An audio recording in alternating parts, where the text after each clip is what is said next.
Roger Tiley. I was thinking that it's a long time we've known each other. I think it's about 30 years. Isn't that that's ridiculous, isn't it? Really. I'm only 31. Yeah, to tell the truth. But as Julie Andrews once said, let's start at the very beginning, because it's a very good place to start. And really, our careers have ran parallel, even though totally different subject matters, etc. But they started at the same time, and we're still going. And it's people that have sort of influence that I'd like to start with, because the first person that we both got a lot from was Tony Watson at Cross Keys College, Absolutely. a teacher there. Yes, definitely. Yeah, Tony. I met Tony first. I was not brilliant in school. I was called Roger Daydream. The teachers called me Roger Daydream, so I looked out the window all the time. I was pretty good at art, and I was good at sport, and sport was basically rugby. So I did some CSEs and O-levels and managed to get those.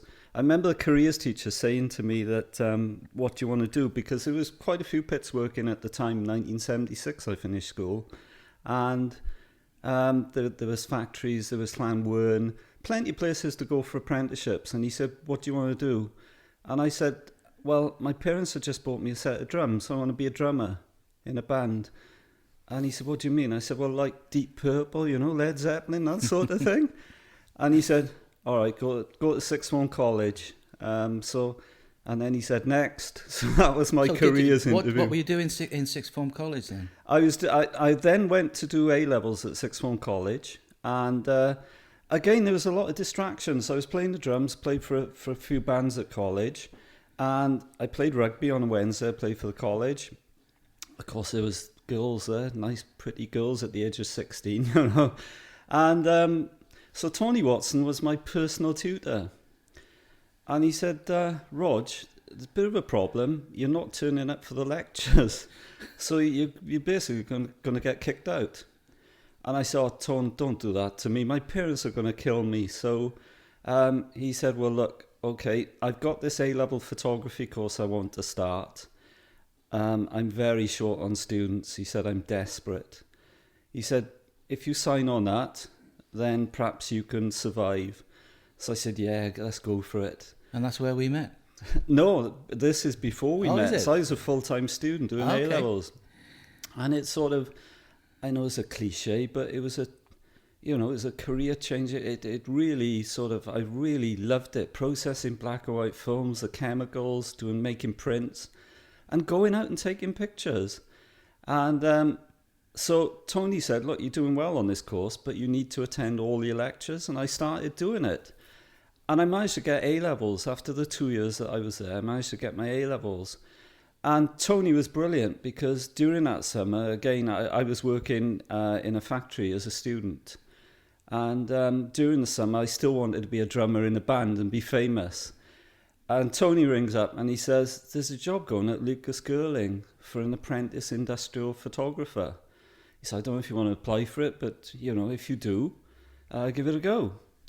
So I told my parents. They said, you better apply for that, good boy, because there's nothing else. So I did, and I got the job.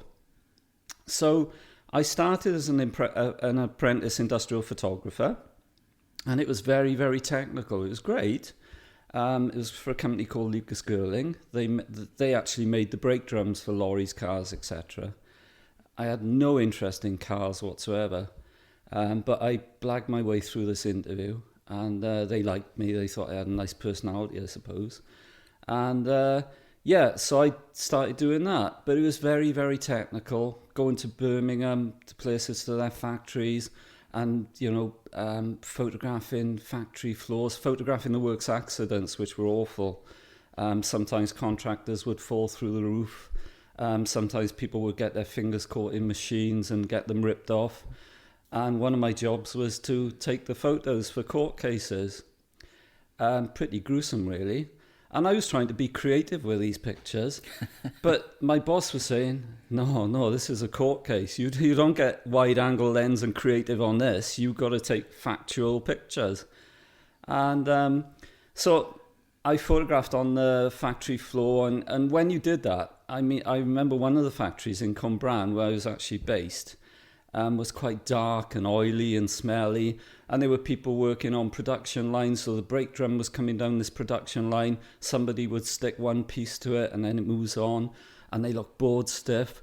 But my job as a photographer for Lucas was to make them look good. Clean overalls, clean up the workspace, loads of Bowens lights to light all the factory up, get the people to smile. And I just thought one day, so I started sort of looking at documentary photography, and I thought, one lunchtime I'll go and take some documentary pictures. So I did. Did you really know what documentary photography was? Well, I started looking at books of Cartier-Bresson. I used to, I think as an apprentice, I started off on £28 a month. And I used to keep my money. I used to get the bus from Cross Keys, where I live, my parents still live there, down to Cardiff, down to Charles Street, go into the old photo gallery, the old shed, and have a look at exhibitions there. And I remember a John Benton Harris exhibition, an American photographer, and he did this thing on Derby Day, the horses, and I was just amazed. I was bowled over by these pictures. Anyway, I used to go up a couple of doors then, and there was an Oriel gallery. You go down in the basement, and there was a bookshop. So I used to buy a book, and if I couldn't afford the book, I'd say I got friends with a lady behind the counter. I'd say, could you keep this book for me until I get my next week's wages? And so she used to do that. And that's how I got into documentary photography. I remember buying a Cartier-Bresson book, which I was like obsessed with. So when I started taking pictures in Lucas this particular lunchtime, went down to the factory and did some fly on the wall pictures and just got the workers just to carry on. So they looked bored, dirty overalls, oily, they were there for the money, that was it.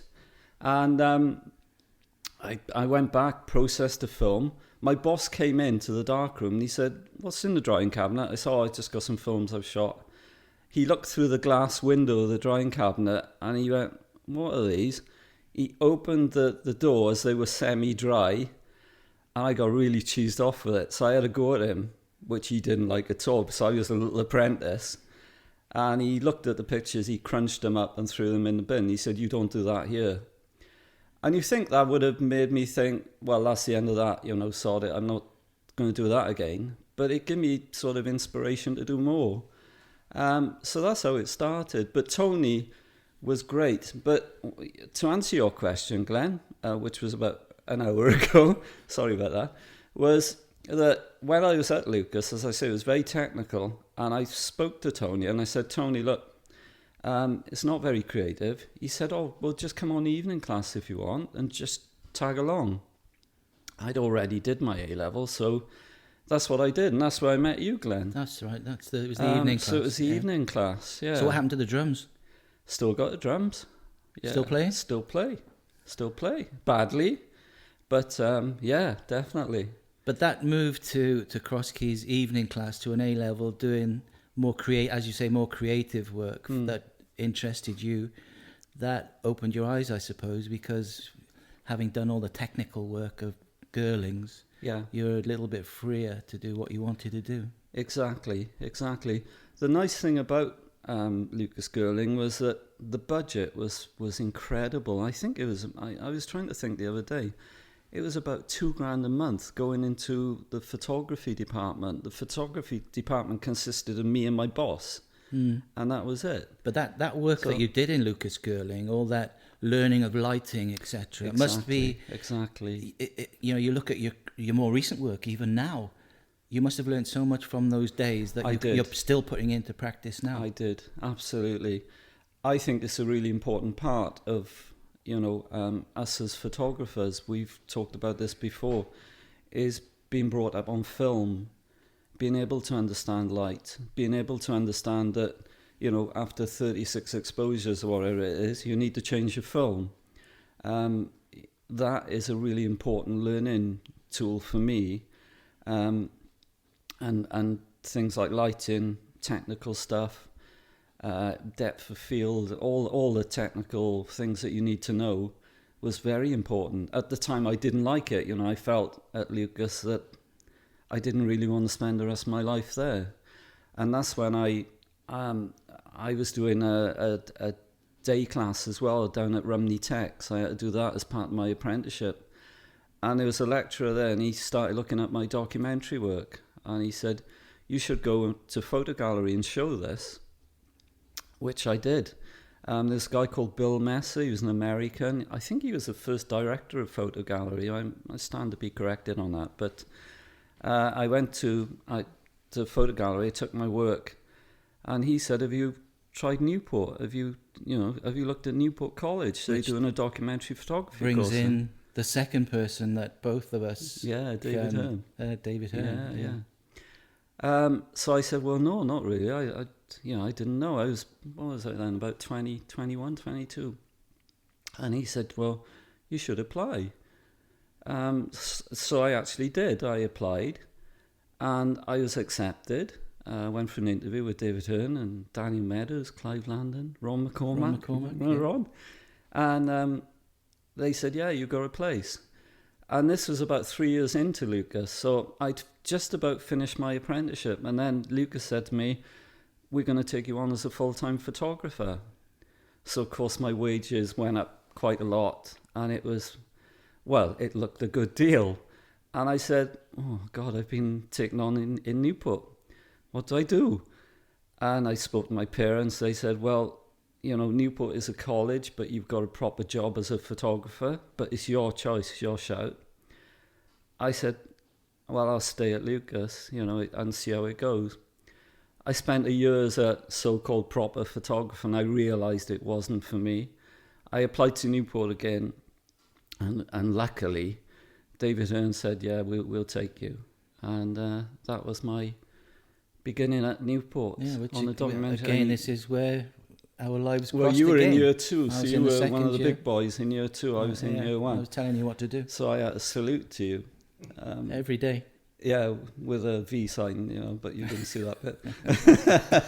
But, Newport, well, was a fantastic experience. Absolutely brilliant experience. I think the way you were taught in those days and the number of students that were there, I think there was about 8 in our year and probably about the same in yours. Yeah, we had 9. We had 9 people in ours, yeah. Oh, that was a big group then. Big group. Yeah, it was 8 in ours, yeah. But, from day one, the man at work, which is now person at work, I've been told. Politically correct. Yeah. Which I'm not. But... from day one, you go out, you shoot pictures, and that's what it was about. It was about learning about yourself, not just learning to be a documentary photographer, but learning about yourself and your personality and how you sort of react to people. And also your interests.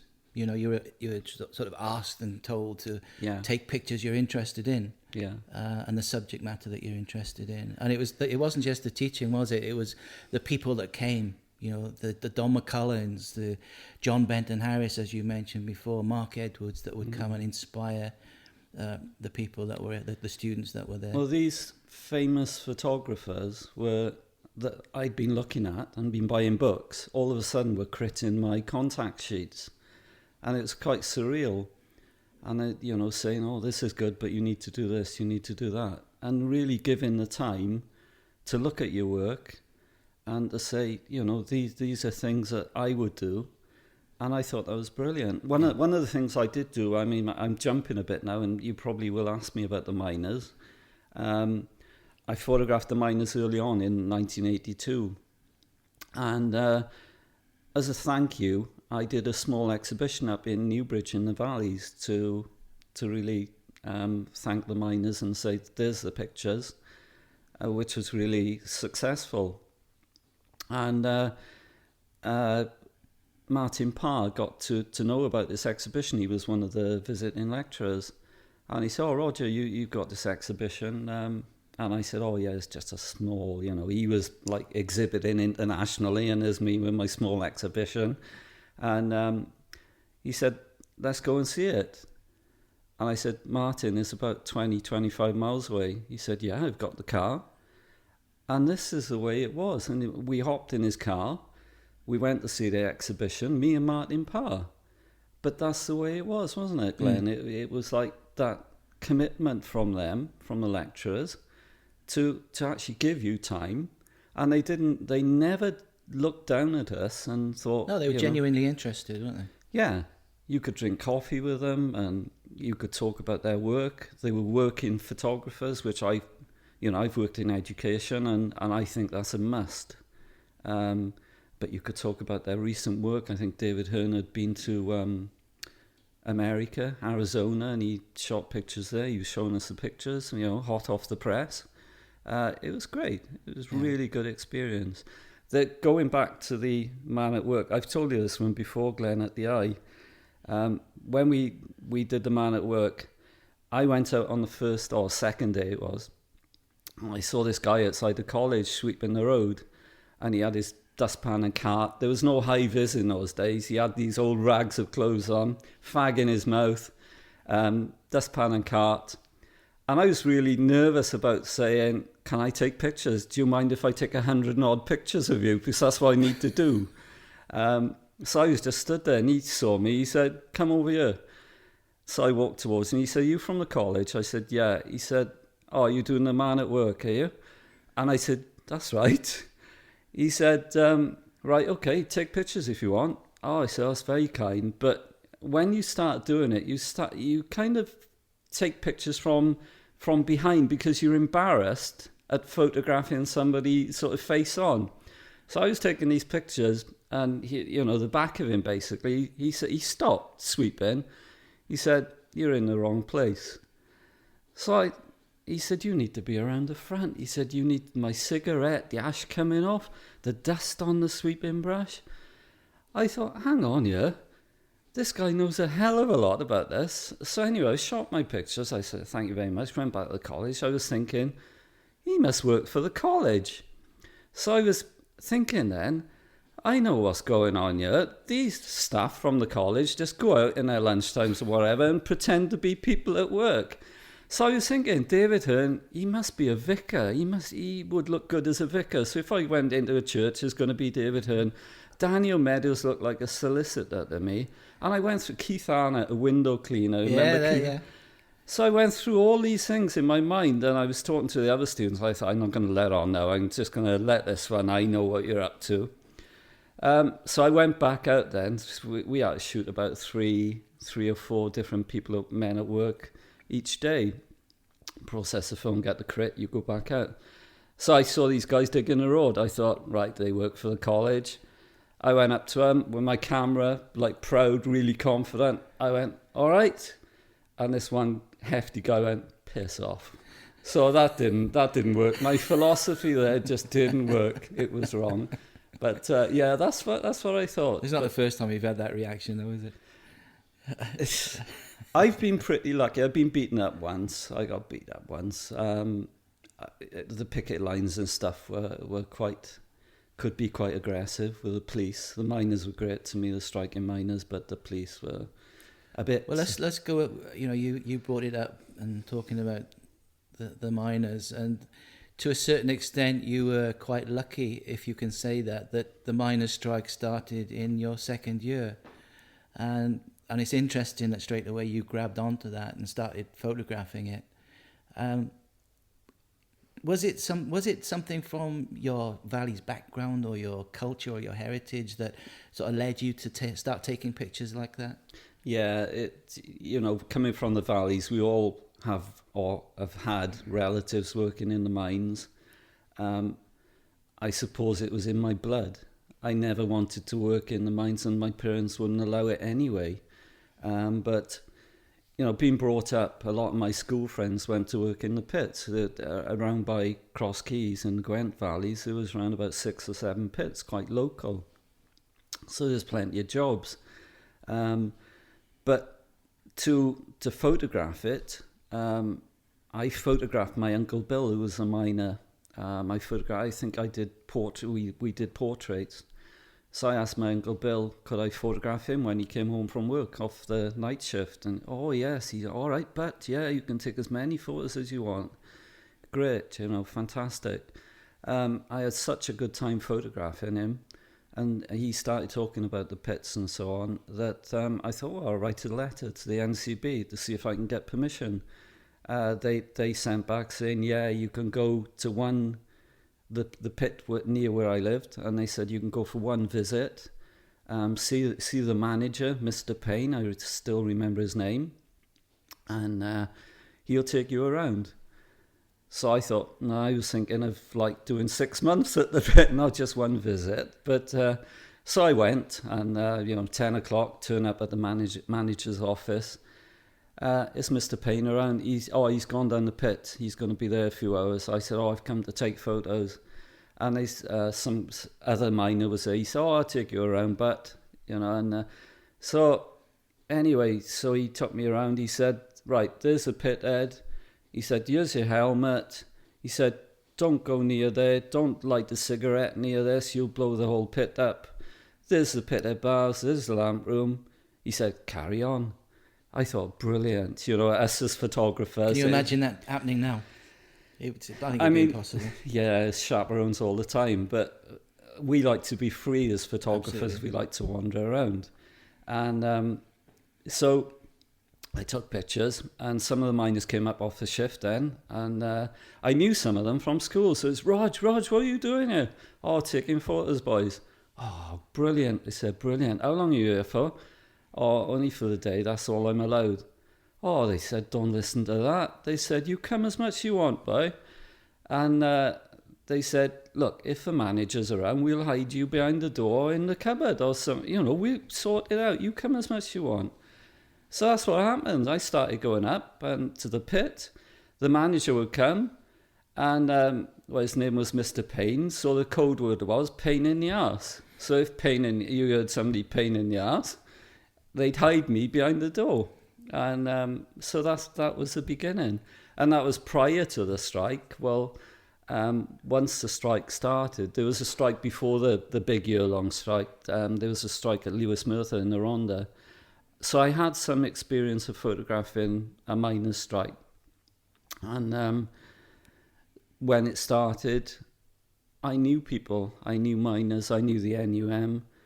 And they trusted me.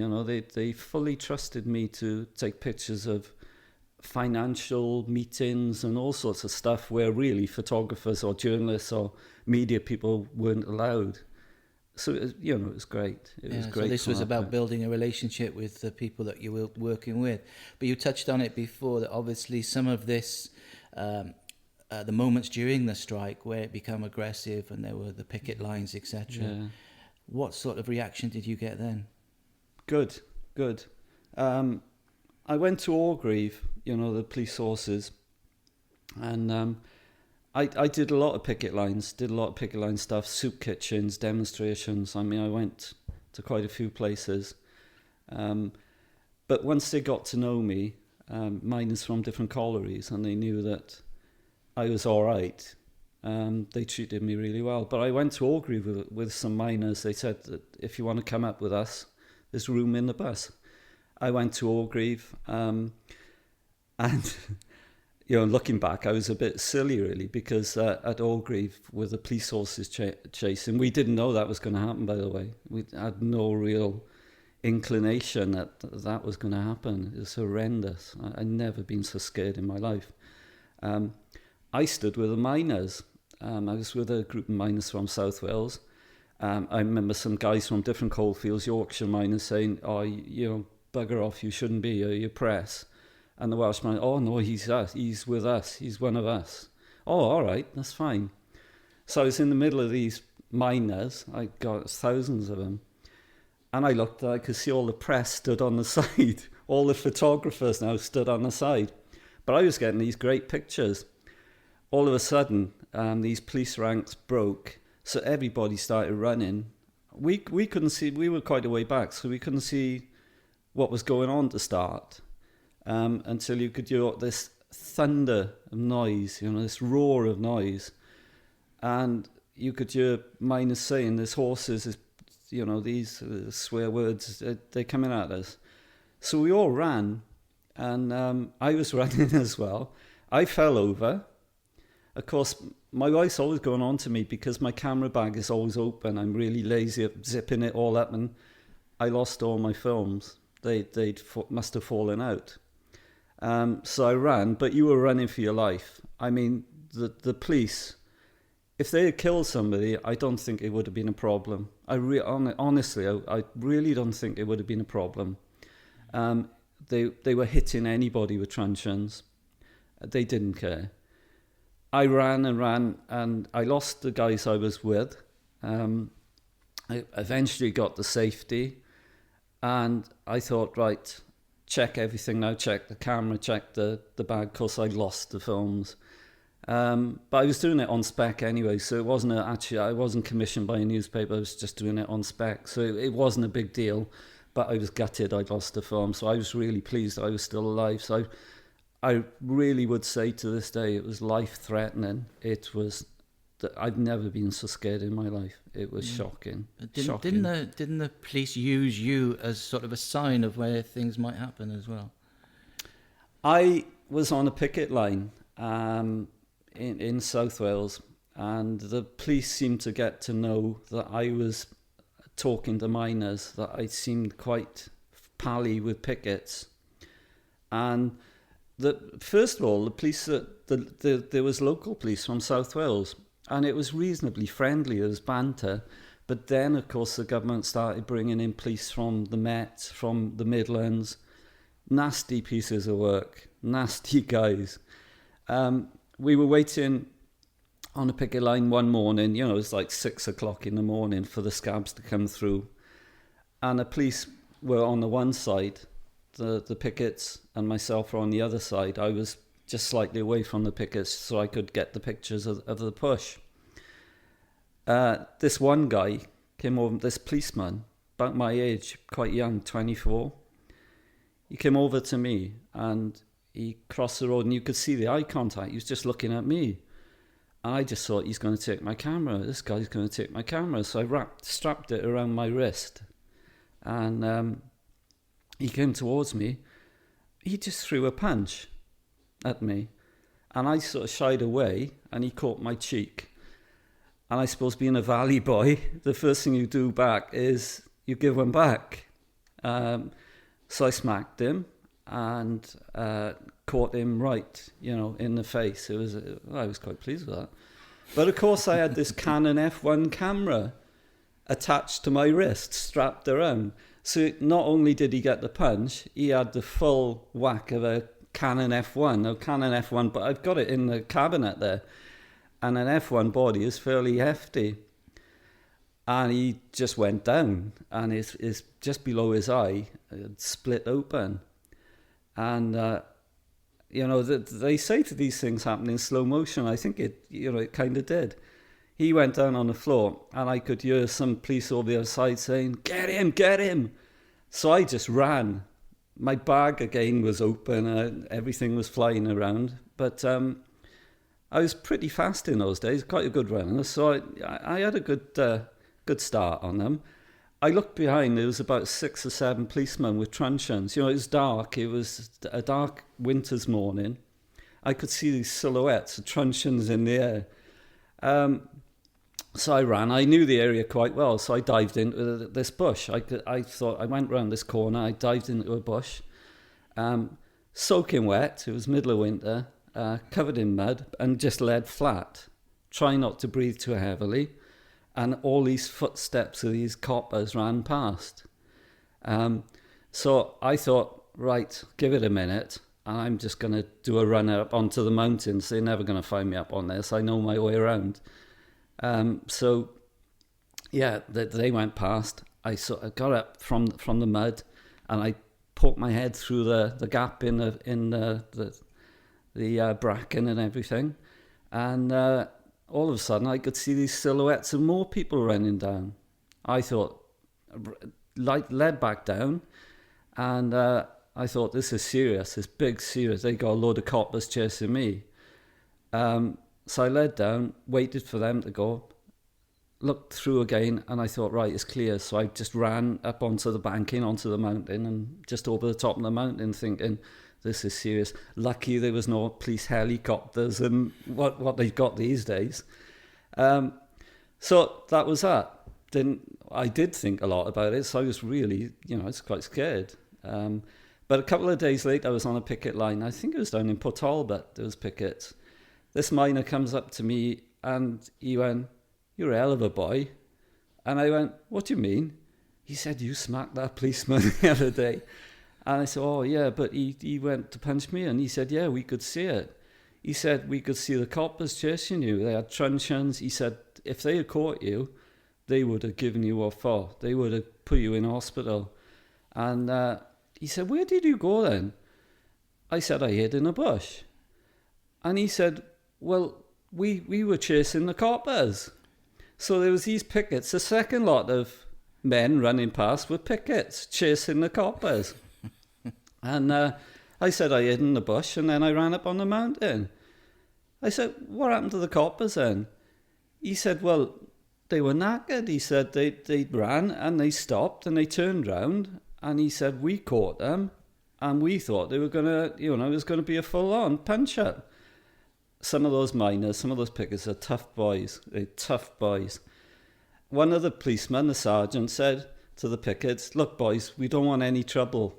They could see these policemen to think, we don't really want to argue with them. We got truncheons, but they are built like brick. So the miners went, "All right, if that's the way you want to end it, that's fair enough." And the policeman went, "Can you show us the way back to the picket line?" Well, the pickets said, "No." And they walked off, the pickets walked off in different directions. So these police from the Met or wherever they were from didn't have a clue where they were. And they might still be there today, I don't know. But I haven't been back to that place to find out. No, let's just hope that probably ex-policeman is not listening to Ffoton. I mean, what happened to all the pictures that you did take? You must have taken so much. What happened to it? Where was it used? Was it used? They were used in national newspapers, Guardian, The Observer, The Times, Sunday Times. Again, it's going back to Newport, Glenn, is that in the second year we had picture editors coming down to look at our work. I don't know if they were looking for new talent or... but there was a guy, I think he was from the Times, Sunday Times, picture editor, I can't think of his name. And I'd done this thing, the Newport survey, like you did. Ours was industry, the theme was industry. And... he said that I did new technology, so I did InMOS at Newport. I don't know if InMOS is still there. No, I don't know. So I did all this stuff on new technology, kids learning to use computers. Computers in those days were like massive, BBC computers or something. So he looked at these pictures. He said, "Oh, we're doing a story on new tech." He said, "Can we buy your pictures?" And I said, "Yeah, Times, great." And he said, "Oh, keep in touch, So they bought these pictures, put them in the Times, and he said, "Oh, keep in touch." Because I had some miners' pictures, and he was quite interested. And he'd been, he said, he told me a story about taking photos in Yorkshire in a pit. And he went in the pit at bars, and they chucked soap at him. And I had these pictures of miners in the pit at bars with no problem at all, wide-angle lens, And he said, how did you get these? And I said, "Well, what do you mean?" He said, "Well, I had soap chucked at me in Yorkshire." I said, "Well, I don't know, they're great. The miners are great." But anyway, so when I finished at college, or the latter stages, I went up to London and took my portfolio. I went to see this picture editor in the Times, and he said, "Oh, great, there's a strike now. We're going to use your pictures." So that's where they were used. And subsequently, they've been used, they still used today. BBC website a couple of weeks ago were asking for them, so that they are regular sort of sellers. Yeah. But, that's how it all went, really, was newspaper stuff, magazine. Did you find that you were becoming more political now, or was it still really a social record of what was going on? I've always been political. There was no hiding the fact that I supported the miners, 100%. Being brought up in the Valley, socialist background, is very strong with us. Whatever you do afterwards, you never forget where you come from, and your political views. And I know politics have changed these days, but that's the way you're brought up. There's no such thing as the Tories in the valleys. As a 1970s, 1960s, I didn't know a Tory that lived in our village. They were closet Tories if they worked. But my pictures are political. Yeah. I was asked. A picture editor phoned me up one day and said, "Can you take some pictures for us? We've seen your stuff." I think it was either the Daily Mail, Daily Express, something like that. It was a bit of a right-wing paper.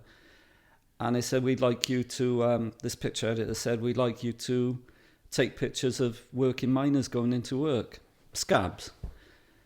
And he said, you know people, you can get in the van with the working miners. He didn't really know what a scab was, I don't think. He was quite a London sort of, different world. And he said, you can go in the van and you have all these pickets crashing against the glass and the police trying to push them away, and you are the one that can do it. And I said, no. And he said, what do you mean, no? He said, it's a Daily Mail. And I said, no, I can't do that. I said, what you want me to go in a van? I'd basically be a scab. Although I'm a photographer, not a miner, I'd still be a scab. And you want then I'd stand on a picket line the next day and go to soup kitchens and go to demonstrations. And all the miners and their families have been so good to me and trusted me. And he said, you will never work for us. And I never did, and I never have. And I said, you can stuff your paper up your ass because I don't care, and put the phone down. But, that's one thing I wouldn't do.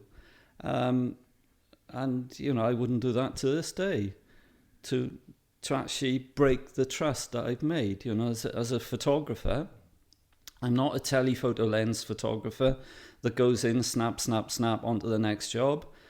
I'm a documentary photographer. I like to get to know people. I like them to get to know me, to like me, to trust me, and that's the way I work. Yeah, touching on that, the one thing that really comes from especially those early pictures is the Welsh culture of the time.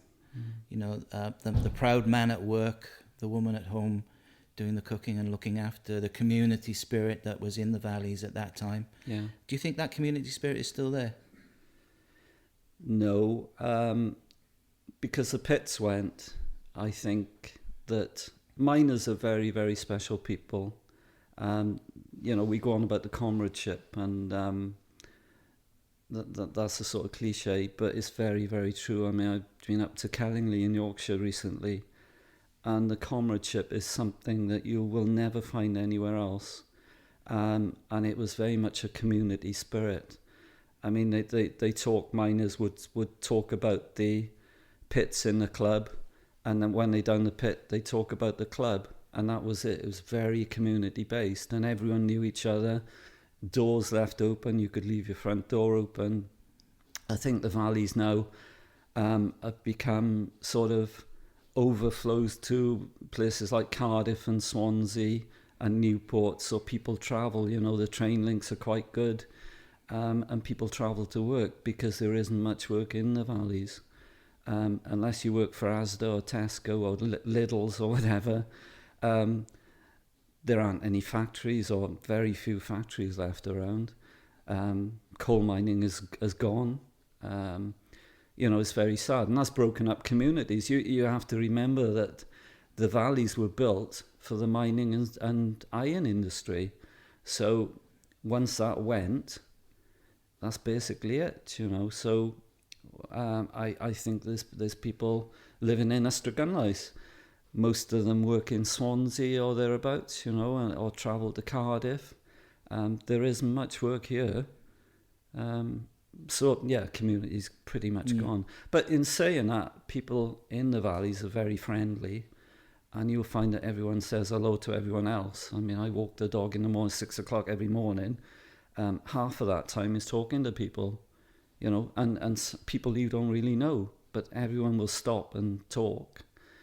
You wouldn't get that in Cardiff or you know, or London or wherever. Yeah, I mean, going back to that sort of proud miner, woman at home, and I know we're talking of a different era, but some may say that's quite stereotypical of the proud man, working man, but at that particular time, it was people fighting for their livelihoods, really, wasn't it? Yeah, but things changed during the miners' strike. I mean, unions changed, I think. I will always say that it was pretty much the death of unions when the miners lost their strike. But women were, like you say, were pretty much housewives in many cases, but there were factories around mine. There was quite a few factories around the 70s and 80s that women worked in. So I think there was a change, even in the 1970s. But the nice thing about the story was that women became quite vocal during the strike because they supported their husbands and partners, and they could see that if the pits went, then that was the death of the community. So women started in Mardi, for example. I spent quite a lot of time in Mardi during the strike, and you had housewives going to speak at rallies and demonstrations in front of thousands of people, talking to the media, radio interviews, TV interviews, etc. And that was good to see. And of course, this story, like Sian James used to be an MP. I don't know if you watched the film Pride, but she became an MP for Swansea East. So there was really good stories. Some women went back to university to study. They had no qualifications from school because they married at 16, 17, became housewives, had children. All of a sudden, they were going back to university, studying politics, studying languages, etc., etc. And that was a positive side to the miners' strike. Also with miners as well, when they lost their jobs, okay, there was a lot of miners that couldn't find work, but then there were some miners that actually went back and studied and did different things, opened their own businesses, and so there was quite a few positives from it. But of course, it was a terrible time. Within a matter of a few years, there was a lot of pits closed, certainly in the Gwent valleys. I think within 5 years, they were all shut, less than that probably. Nothing to replace them. But of course, Thatcher, Tory government didn't really care about that. There weren't any votes in the valleys, I suppose. What's the point of chucking money at them? They are all socialists. They hate the Tories. It's a very sad time and a change of culture quite quickly. Yeah.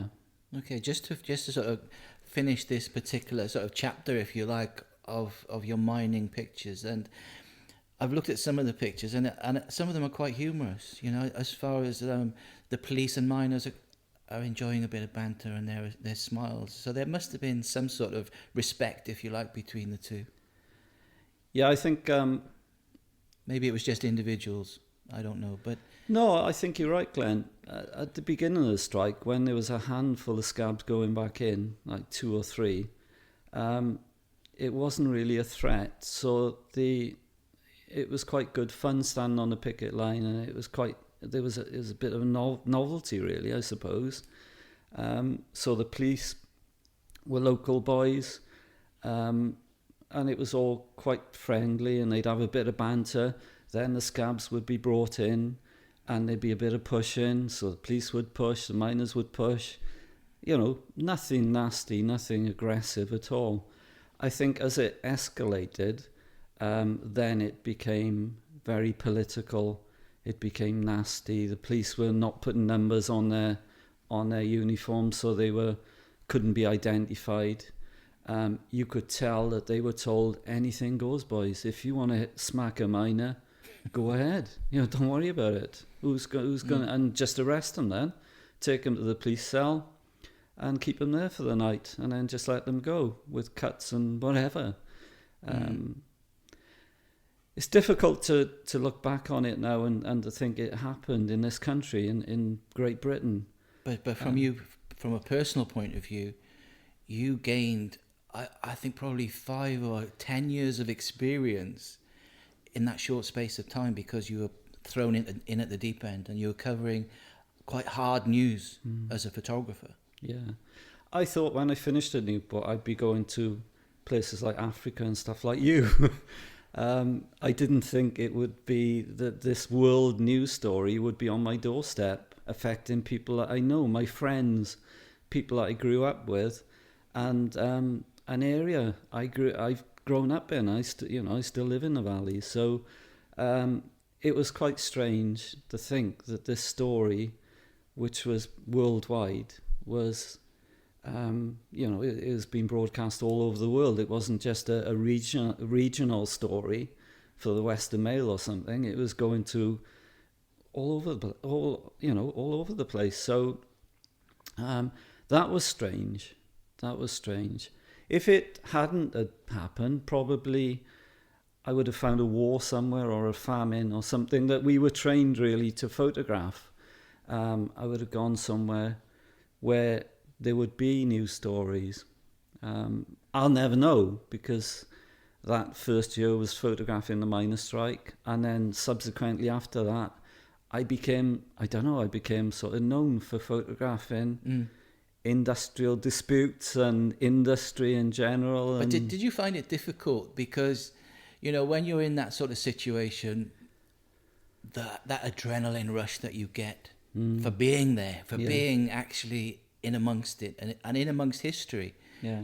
I mean, when that finished, and that mine, when the strike finished, how did you react? Because all of a sudden, that had gone. I was exhausted. I was mentally drained from it. I'd seen so many horrible things that I think I needed to get away from it for a while, because I was then seeing people lose their houses, relationships breaking up, pits closing. And I remember being drained and thinking, I need a break from this. I need to do something else. I need to photograph other things, because I got the Valleys project commissioned pretty much straight after the strike. And I was commissioned to photograph the effects of the miners' strike. In other words, men losing their jobs, pits closing, the devastation. And I remember thinking, I don't think I can do it. I can't do this. I can't photograph men that I photographed in the early 80s working in the pit, and the banter and the fun and the jokes and the pithead bars during the strike, on picket lines, soup kitchens, demonstrations, and then have to go back and say, I've come to take a picture now of you losing your house. And I couldn't do it. So what I did for the Valleys project, a lot of, was I thought I'll do some landscape. Whenever I feel down or feel exhausted from photographing people, I think I'll photograph a landscape. I'm glad I did it, because, as I say, the pits were closing quite quickly. I went around to quite a few pits and photographed them before they closed. And that was my Valleys project piece. But that must have been having sort of major name with your strike pictures. The Nationals knew you. Yeah. And then getting involved with the Valleys project, where you're working alongside David Bailey and John Davis, Pete Fraser, photographers of this stature. Yeah. That obviously kept the name of Roger Tiley alive with that sort of environment, with newspapers, with magazines, with the art world as well now. Yeah. But then you sort of turned your back on it a little bit by going down a totally different road. Teaching. A swear word. A swear word, yeah. Well, teaching, yeah, I mean, the teaching thing was crazy. I never thought of being a teacher. That's the last thing. No, neither did I at the time. But I was commissioned I was very, very busy in the 80s. Even after the miners' strike, I was very, very busy as a photographer. It seemed I had too much work because I took it for granted. I became quite blasé about it. And I think, going back to the Valleys project, I didn't give it 100%. Sorry, Photo Gallery, if you're listening. I didn't give it 100%. And what I mean by that was that I was getting so much work that the Valleys project seemed to be just another thing that I got, I was successful with to get. And I did it as a bit of a sideline. I really regret it. I give it about 80%, and I'm a 100% person. Whatever I do, I try and give it 100%. And but the pictures are there, and they were happy with it, so it's fine. But in my own mind, I knew that I didn't give it 100%. I always regret that. But I applied for this Arts Council of Wales Artist in Residence, and it was to be at a school in Cardiff, Llanedin High School. You probably know it. And the thing was that we were shortlisted, and there was artists. It wasn't just photographer. I was shortlisted as a photographer. There was an artist and whatever, sculptor. And you had to say, they said, well, what are you going to do during this artist in residence? And they said, we'd like you to work with sixth formers, but you need to do a project. And I said, I'd like to photograph the kids doing apprenticeships and work experience in Cardiff. So these kids were going out to garages, they were going out to the steel company. So you had these young kids, 16-year-old boys, 15, going into this massive steel company, molten lava flying everywhere. And these kids, like, what's this? And I photographed that. And I also did some, not teaching, you wouldn't call it teaching, but sixth form students, A-level students were coming up to the darkroom. They had a really nice darkroom, and they did say to me, we got some money, what do you want to buy for us for our darkroom? So they trusted me in that. And they just said to me, you come in when you want. We know that you're a working photographer. If you need to go out, you can take a few kids if you want, a few sixth formers. If not, don't worry about it. You're not a teacher, you're just here to work on your stuff, and we're here to see it. So, but these sixth formers really got into it, and there was about 3 or 4 teachers who really got into photography as well. I remember this one teacher, history teacher, a guy called Mike, a lovely guy, came into the darkroom one day, and my prints were hanging up. I did something for a magazine, and he looked at me, he went, they're just like magazine pictures. And I said, yeah, they are magazine pictures, Mike. And it was brilliant. I really enjoyed it. I was there initially for 10 weeks, and they extended it for another 10 weeks. So anyway, so I wouldn't call it teaching, but the sixth one were great. They were really into photography. But didn't Tony Watson come back into your life again? Tony Watson phoned me up, and he said, I've got this evening class. I'd like you to teach it. He said, and I said, I'm not a teacher, Tone. He said, yeah, but your photography, you're getting your pictures everywhere. Oh, it's going to be great. And he said, you do owe me a favour of mine from the old A-level days. He said, I kept you in college. All right, Tom. Yeah, when is it? Oh, it's so-and-so evening. So it was like being a proper teacher. So I turned up for this evening class, and these mature students, there was about 12 or 15 of them, started walking in the class. And I was absolutely bricking it. I didn't know what to do. So I started talking to some of these guys on that were paid to do this evening class. I said, what do you do? I'm a teacher. So I went around the class. There was about 4 proper teachers, proper school teachers. I mean, the works, they had a tie on and stuff like that. And they had notepads and a pen, all the kit you need to, you could see proper teachers. So I started the lesson absolutely shaking like a leaf, absolutely bricking it, didn't know what to do. I said, I'll show you the dark room. Went to the dark room, it was locked.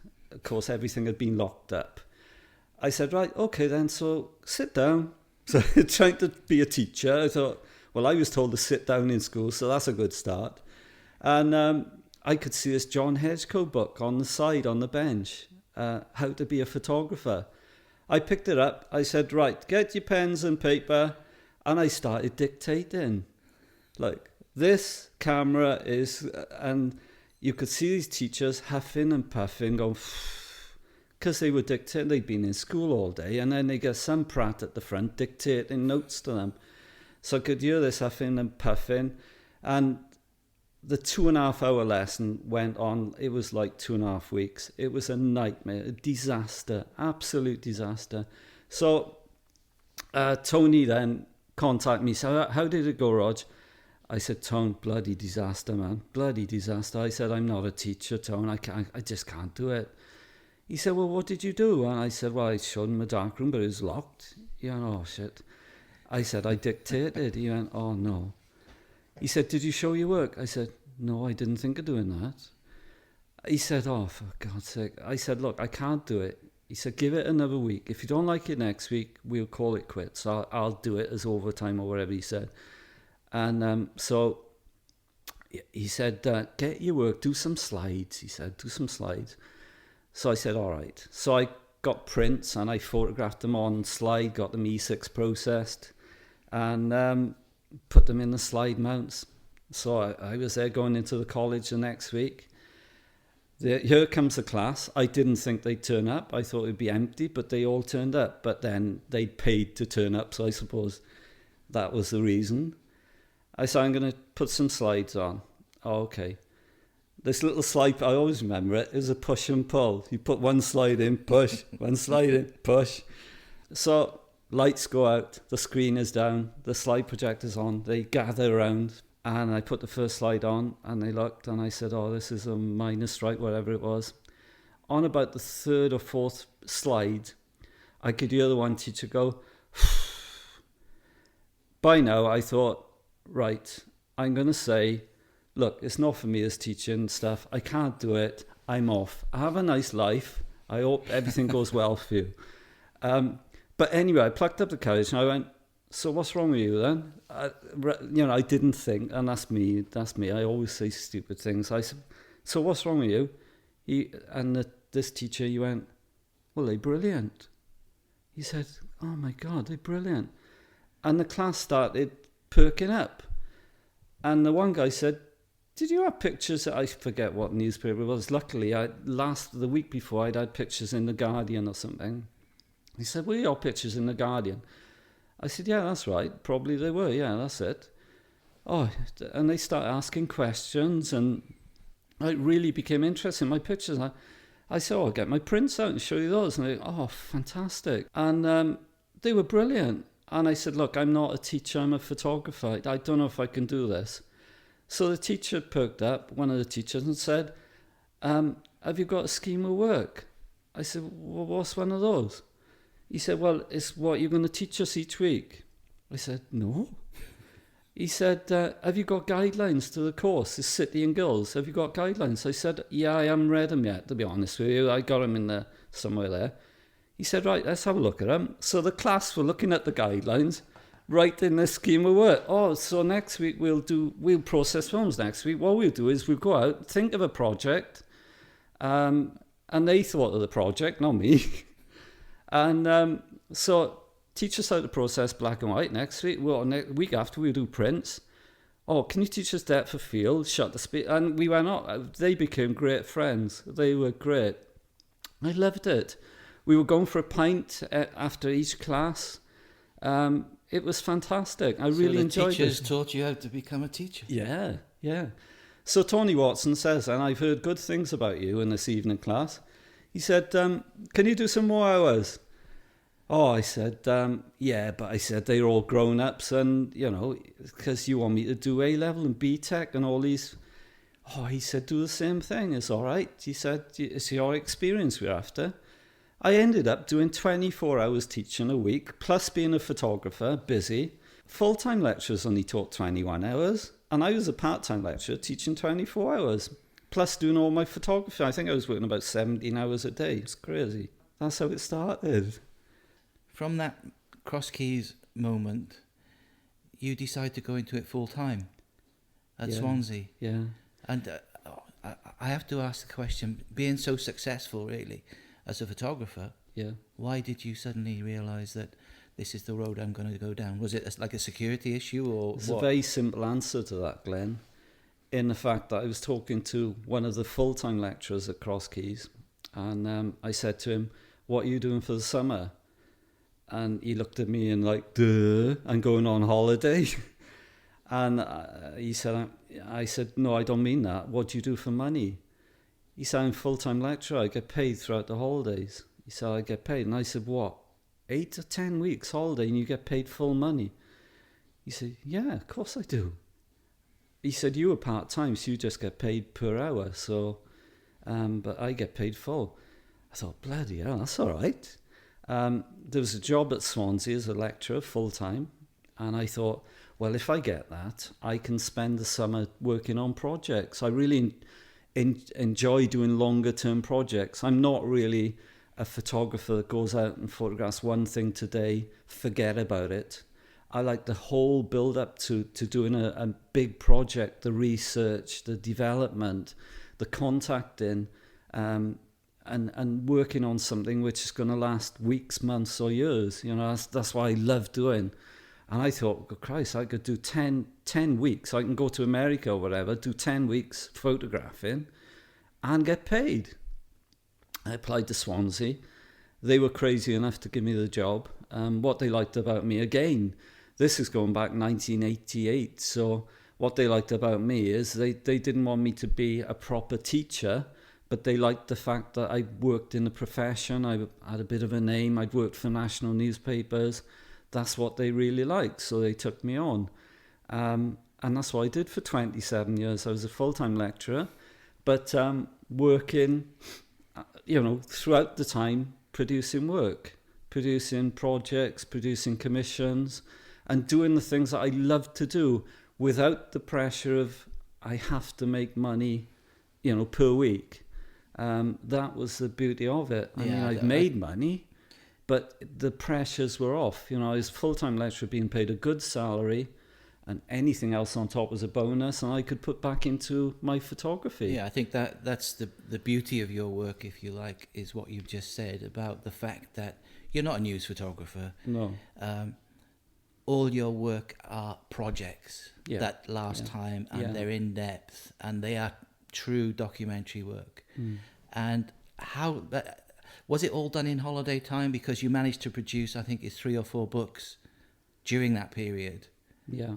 Was all that work done in holiday time, or I'm sure you're using college time as well? That's a naughty question. You've left now, that's so it's so okay. Naughty. It was done in holiday time. Yeah, of course it was. The nice thing in the early days, as you know, I've got some grievances with modern education. In the early days, you were given time to develop work, for students to look at you producing work. For the first 15 years of my career, students and staff were really supportive and genuinely interested in what I did.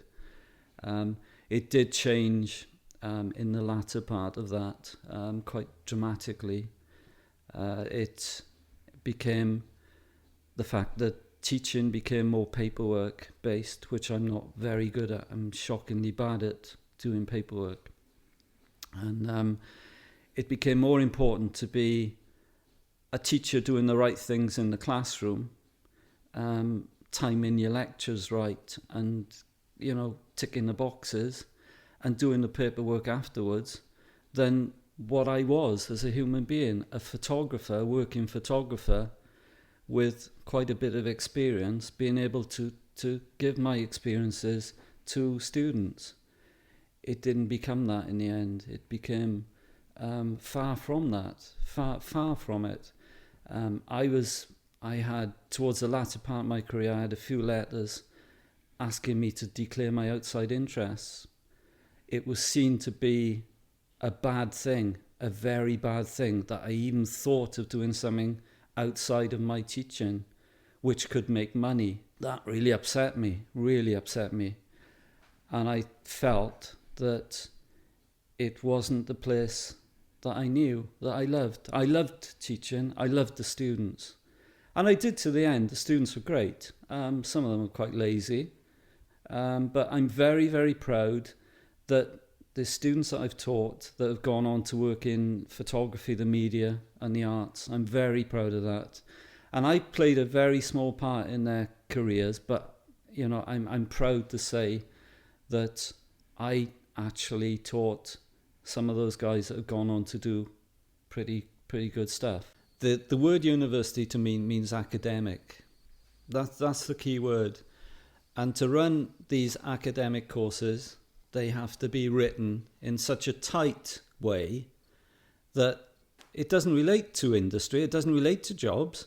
It relates to crossing the T's and dotting the I's in an educational sense. That's what it means. It doesn't mean that you're training students to be photographers anymore, to work in professional photography, because there's students coming off degree courses that wouldn't have a clue how to go and see a picture editor, how to contact magazines. They wouldn't have a clue. But you don't have to be taught that, because the degree is an academic degree. You know, you learn the theory, you learn the history, you write a nice dissertation. How many people in your career have asked you to write a dissertation, Glenn? Because nobody's asked me to write a dissertation. You write proposals, story proposals for a commission, but it's not 20,000 words. It's on a sheet of paper, on an A4 sheet of paper. And if you write any more, you're just going to lose the interest of whoever's reading it. You don't need it. So what you need to do with education is just go back. It was right. It was right for us on the Newport course. It was perfect. 10 out of 10. You don't have to change anything. But, I don't know why they've done this. This is crazy. But it's this academic thing. If we go into that period when you were in Swansea College, yeah, and go back to those projects that you did, again, long-term projects, yeah, and producing the books. I know the first one, I think, was an industrial landscape book. Yeah, was that yeah. The first one? The Grazing Slateland. Yeah, it was. As I was saying to you earlier, there was gaps in where you think, or where I think I'll take a break from photographing people. So therefore, I applied to the Arts Council of Wales for a commission to photograph the industrial landscape, or the effects of the slate industry on North Wales, and they very kindly commissioned me to do that. And so my wife is fantastic. She supports me 1,000,000,000%. She's great. She'll stand around while I take pictures. She's great. So we went up to North Wales, and you've probably driven through Blaen y Ffestiniog on a rainy day, and to see Blaen y Ffestiniog for the first time is like beyond anybody's imagination. Coming from the valleys and seeing coal tips all the time in the 60s, I still had a shock to see Blaen y Ffestiniog. A shock in a nice way. I think they're beautiful things, the slate tips. I photographed the landscape there and thoroughly enjoyed it. We enjoy walking, thoroughly enjoyed doing that. And it's a totally different discipline to photographing people. And that's what I like about it, is that you can push yourself to doing these different things. And what about the Black Valley of the Grey Sky?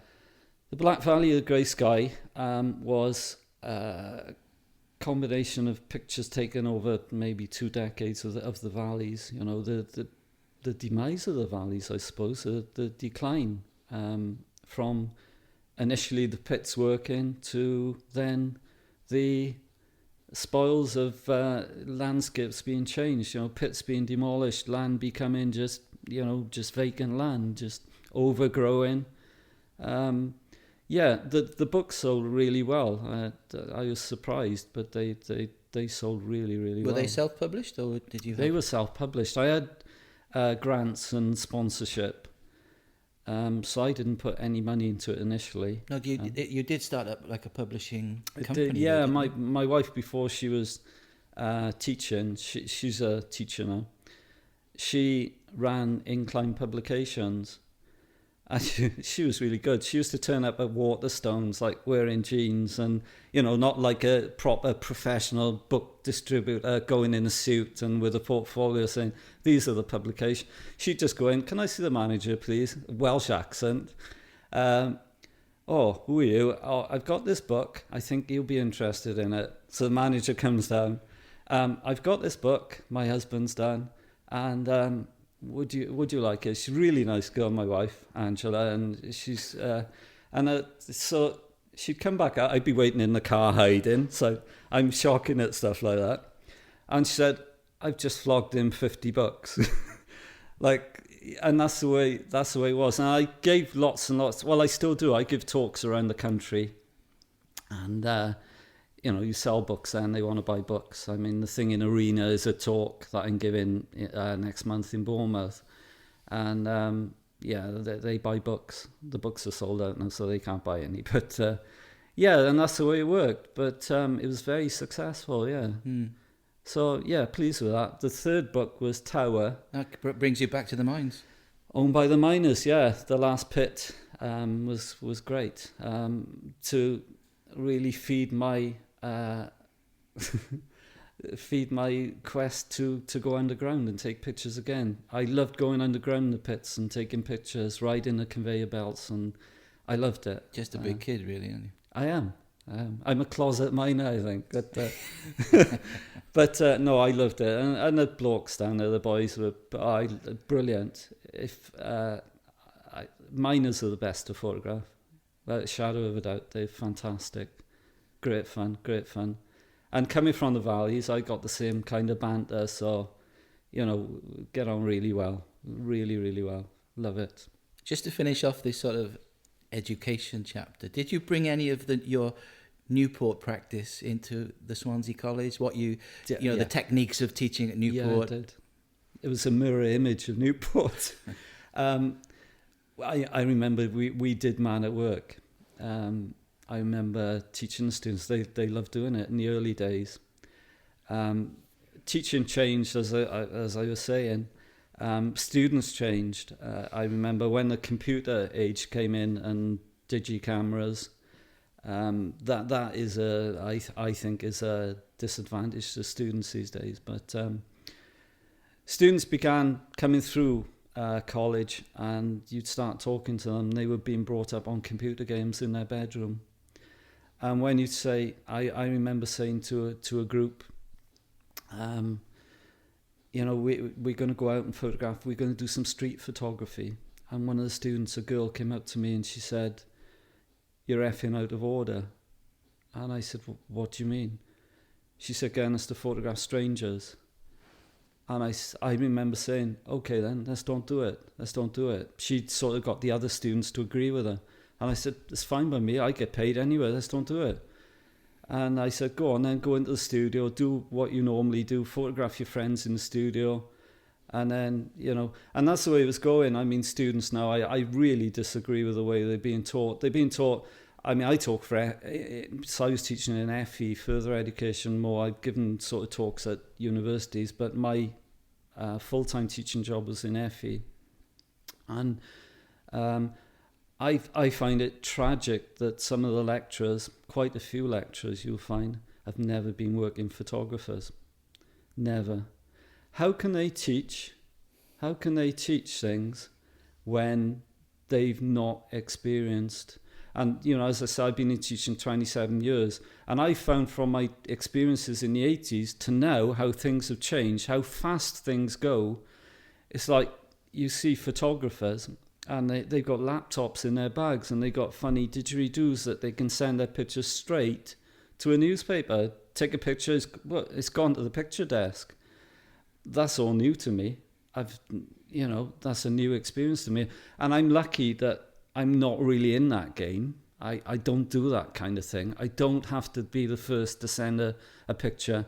I still love to take, what I try and do is great pictures, and if it takes me all day to get a picture, so be it. But you got these guys now, they shooting pictures. I was up in Yorkshire, Kellingley, in the mine there. The day it closed, there was press people there. They had long lenses. I heard this one guy say, I'm on, what was his ISO setting now, 8,000 or something. I thought, I'm not going to say anything, but I haven't checked my camera. I don't even know if it goes to 8,000. So I've always shot stuff on 400 ISO Tri-X, And to have this option now that you can take one picture on 64 ISO and then one picture on 8,000 or 12,000 ISO is something which is alien to me. Mm. But so these photographers coming through now, they can change their ISO, they can put their cameras on full autofocus, and we were waiting for the miners to come from the cage. I heard this camera going 11 frames a second or something on auto on 8,000 ISO. How can you miss the picture? Yeah, well, I mean, while we're talking about equipment, I don't want to talk about equipment very long because the pictures are the important thing. Yeah. But I think what's interesting with your career is the fact that it spans so many different subjects, and your equipment must have evolved with you, if you like, to different cameras. Well, I still use film. I did a 30 years ago project going back to the miners last year, and it was all done on a Hasselblad 120 roll.